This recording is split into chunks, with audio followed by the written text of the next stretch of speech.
Hello everybody, welcome back to Owen Automotive, and back by popular demand, we're working on the XK150 today.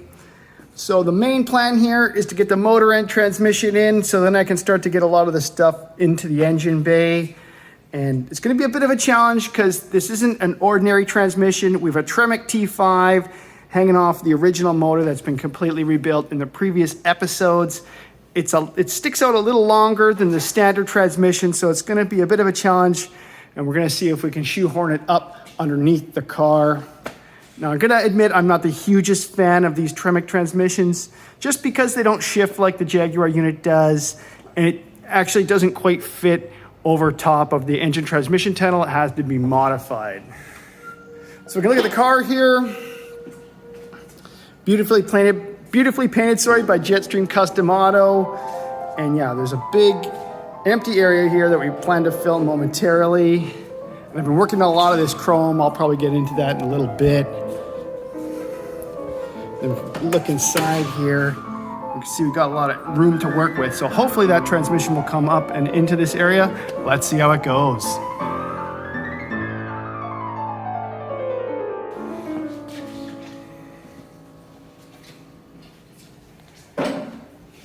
Yeah, it's looking pretty clean underneath here. Nice and shiny.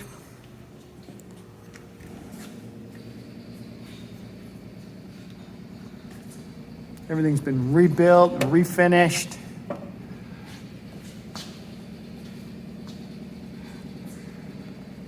Now, how about that?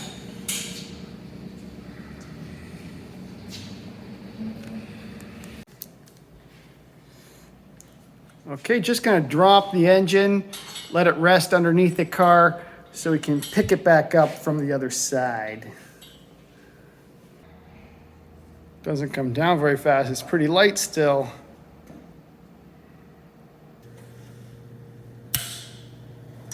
Just move the lifting arm there to the rearmost part of the engine so we can get a better balance and kick the transmission up.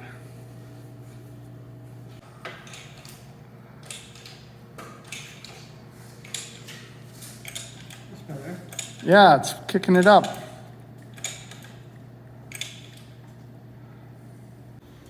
Okay, it's going up into place. Okay, got quite the angle here in the engine bay. What that lets us do is get it so the Tremec has just barely cleared the cross member here, but I think it's gonna go.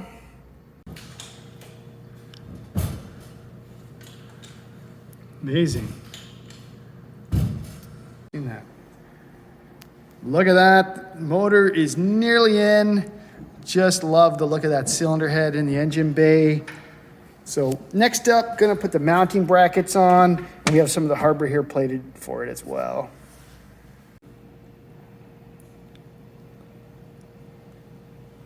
Look at that. Got the engine fully installed in the car.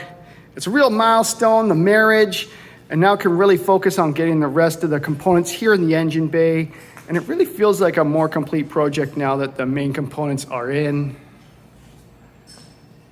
Yeah, I just love this dry build phase. Everything looks really like automotive jewelry. So the way the engine and the trans are mounted to the chassis are with these 4 rubber mounts. There's one up front here that's adjustable, and there's a non-adjustable one down there by the bell housing, and there's no transmission mounts. That's just the way these XK150s were. And if anybody's wondering what this unusual color here is, it's light duck egg green. That was for the early 3.4 liter XK motors. So next up, now we can start putting things on. I got the exhaust and the drive shaft to put in.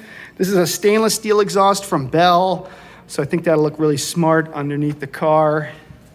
And we can have a look at all the other pieces. Now I have the XK150 Explorer. We can kind of see the way that the muffler system runs down either side of the car. Really nice setup with the same rubber mounts that are actually featured on the E-Type. Of course, we have the porcelain, what they call vitreous enamel exhaust manifolds.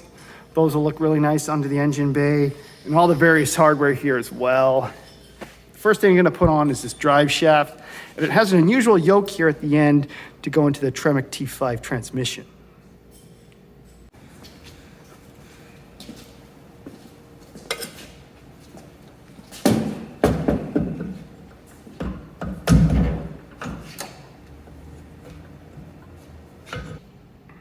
Gonna start the exhaust system here at the manifolds, these porcelain manifolds. Gotta put the studs in them, but if I look down here with a light, it's kind of hard to see, but the threads are completely covered over with porcelain, so I'm gonna have to tap them out. It's a pretty painful noise.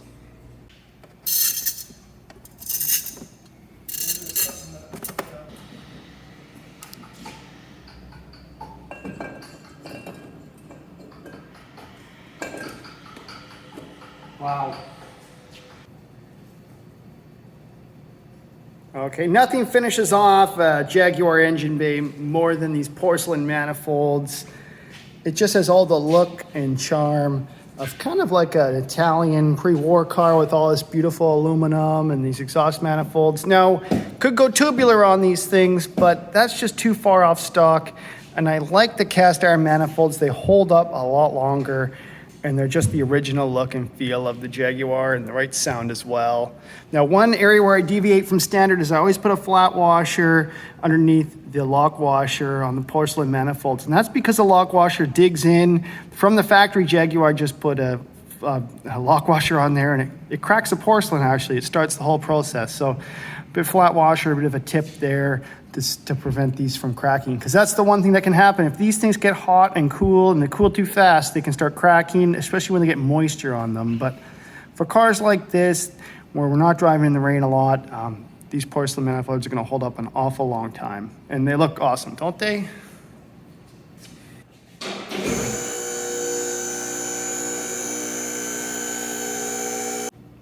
Yeah, these Bell exhaust systems are nice, but these paper labels suck.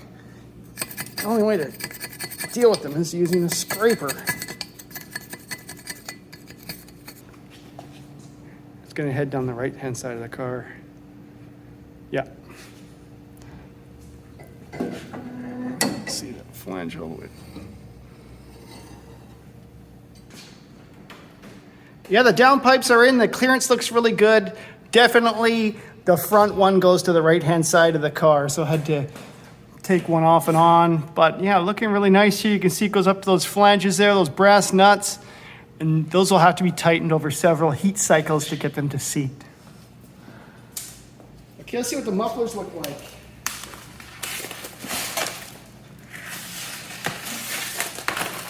Oh wow, they're kind of polished. There it is. Nice looking unit. That dreaded paper label on there. But yeah, polished stainless looks really nice, doesn't it? Let's put them on the car.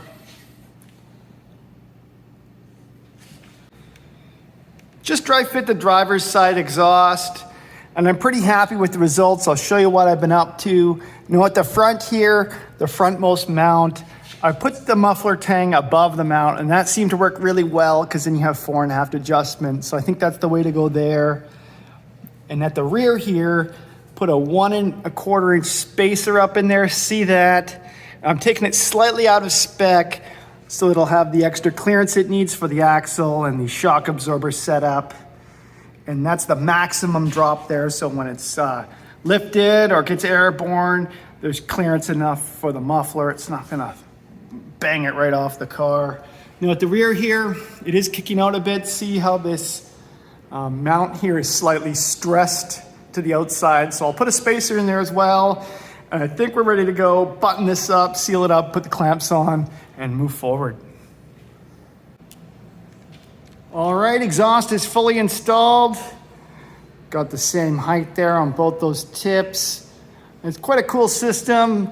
Definitely a dual exhaust that runs down both sides of the car here. There was only one issue I ran into, and that's the Tremec transmission. It dips down a little lower and it's a little larger. So what I ended up having to do was send one of the resonators just ever so slightly lower than the other. It's hard to see it, but it definitely is sitting a little lower, and there's nothing I can do about that because the transmission was in the way and I didn't want to have them collide. So just a little bit of what you call compromise for that transmission. It's not an absolutely perfect fit, but yeah, this stainless steel exhaust looks brilliant. What do you guys think?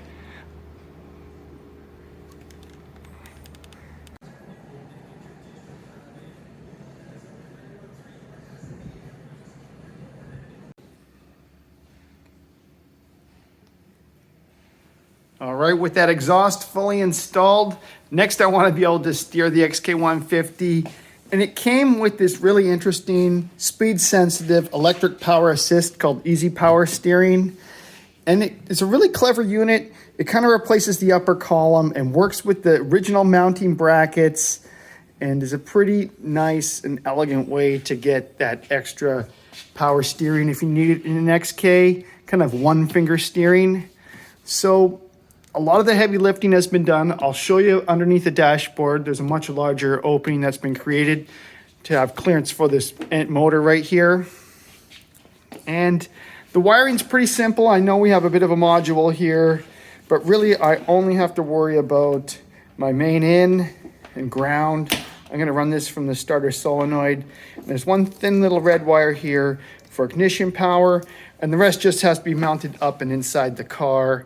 There's one cool part about this. It has a potentiometer right here. So that's going to adjust how the power steering works. And also it keys into the speedometer here. I need to make clearance because it was bent the way it was installed previously. So we need to get that installed correctly. But yeah, it works in conjunction with the speedometer reading and the potentiometer to give variable assist to the steering unit. Pretty neat. You can see the original column here. And it actually runs on a rubber kind of donut. This is the kind of TR6-like thing we usually see, and they definitely abandoned this when they got to the E-Type.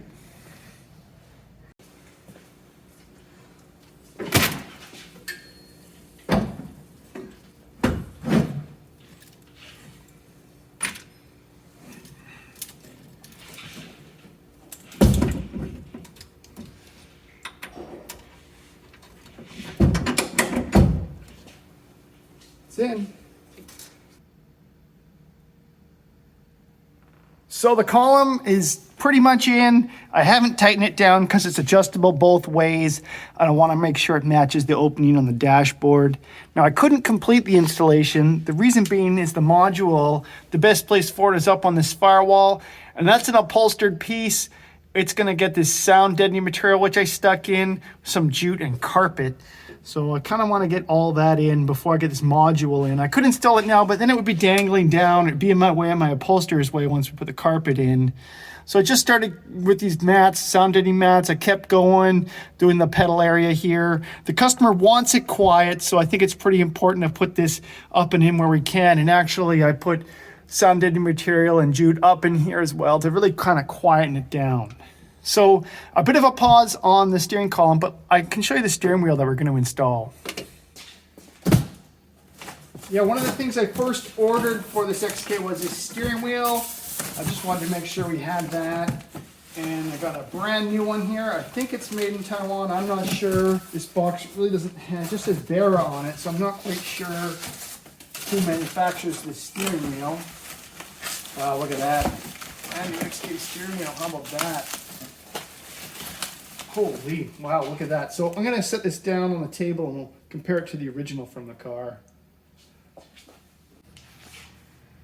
Okay, I got the two steering wheels side by side. This is the old steering wheel. And the reason why I replaced it is because it was cracking where the spokes meet the hub, and it has seen a lot of movement back and forth. And I can see it had some filler in the past here. It's been painted multiple times, and that's really not what I like in a steering wheel. These things should be like a plastic, not painted. And this one's just seen, it's just seen too many rough days. What happens is people get in the car, they adjust the seat, they're getting in and out, they're just applying too much pressure on these steering wheels, and they aren't that strong. And that's why we opted to get this new one, which I'm really impressed with. It is nice, it's dipped, so it has a nice durable finish. The shape is right. The only small difference here that I can see is that this small little rivet, I don't even know what it does, is smaller on the reproduction part. But other than that, this is an absolute thing of beauty. Really loving that. It's going to be a beautiful centerpiece for the dashboard on our car.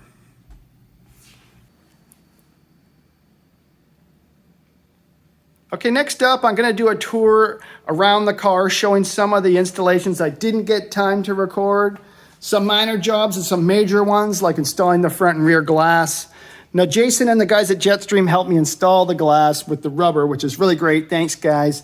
And then I persevered with this chrome. And having the original chrome really made a difference. I had these suction cups that kind of sucked down and held the chrome down while the urethane seam sealer set in, which is really nice. And areas in here where like the pillar, this pillar here, it actually goes underneath this rubber, and it coalesces a lot with the gutter and the bodywork. So anybody doing a coupe, make sure this area is right before paint. But I'm happy the way this turned out. You know, having the original pieces, that really made that job a lot easier. Just looking at the car, I noticed the Made in England tag's crooked. And, you know, Jaguars were made to a budget. They weren't like Mercedes. And I'll try my best to make it look like a Mercedes, but there's just certain fits like this that you can do nothing about. So I did install the accelerator linkage. This is the early linkage that rides on the top of the firewall here. The later cars, it was down below. You can see the original ground strap, engine ground strap down in there. That's where it goes. Of course, the porcelain manifolds. Made it to the stainless steel exhaust. Got the steering shaft in here. And the donut has a rubber donut in here that takes quite an angle. So there's a bit of stress on this donut, that's for sure. Moving over to the front, I installed the crankshaft damper, a nut and pulley.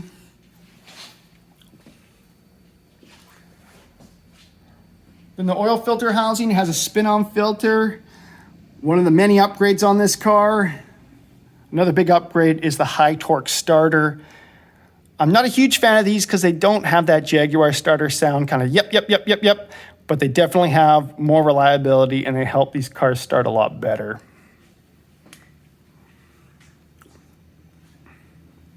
So the doors and the glass and the chrome and the rubber, again, same story here.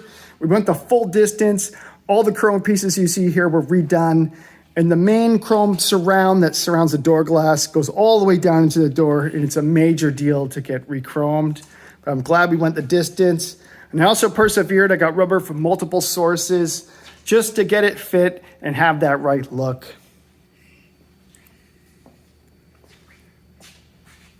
I'll open the door here. One of the things I did was I fit the original window regulators, and they weren't good enough, so I ended up putting the new ones in, and these ones are fantastic. Anybody considering new window regulators, these new XK ones are bloody brilliant. And you can see the door surround chrome. It goes all the way down into the door, and it's adjustable here, so it mates up nicely at the top. And I did put sound deadening material all throughout the door, helps with the drumming. And before the upholstery goes on, I'll put cavity protection spray down in here because these doors can take on water. And so making sure that the door shuts good, this rubber has to all be the right rubber in the right place. And the seal needs to coalesce with all these finishers in here. And yeah, I'm really happy with the way this turned out. Yeah, I'll open up the trunk and we'll see what's going on in there.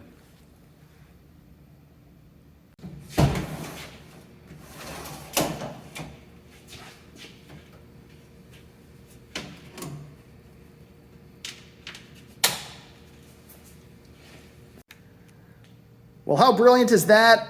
I just love this spring strut unit with its auto ratcheting mechanism. It's only on the early cars. One thing I will mention is that this spring strut is so powerful, it has such a heavy string in it, it tends to kick the whole trunk panel over to the passenger side, so it ruins the gaps slightly. Later cars had springs built into the hinges, sorry. And yeah, this shelf here, which lifts up and reveals the spare tire area, I just love it with the tools sitting there. I even still had the original instructions around the grease gun. Now we did replace some metalwork down in this area. Almost all XKs need metalwork down in this trunk, so this is a new trunk floor. And just a tip for anybody doing an XK, make sure that your spare tire well, that black piece, it fits with the fuel tank before paint. That'll help out a lot. And also that this tray fits in properly as well. But yeah, really loving this trunk space. Now that I've shown everybody, I guess I can put the spare tire in.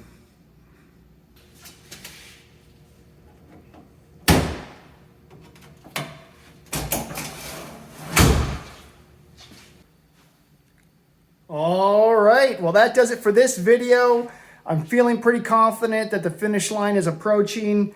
Definitely got to get those carbs on and a battery in, and we'll be starting this car sooner than later. So that's all for the next episode. As always, everybody, if you have any tips, tricks, comments, or trade secrets, I'd love to hear from you in the comments below. All right, well, that does it for this video. See you later, everybody. Bye-bye.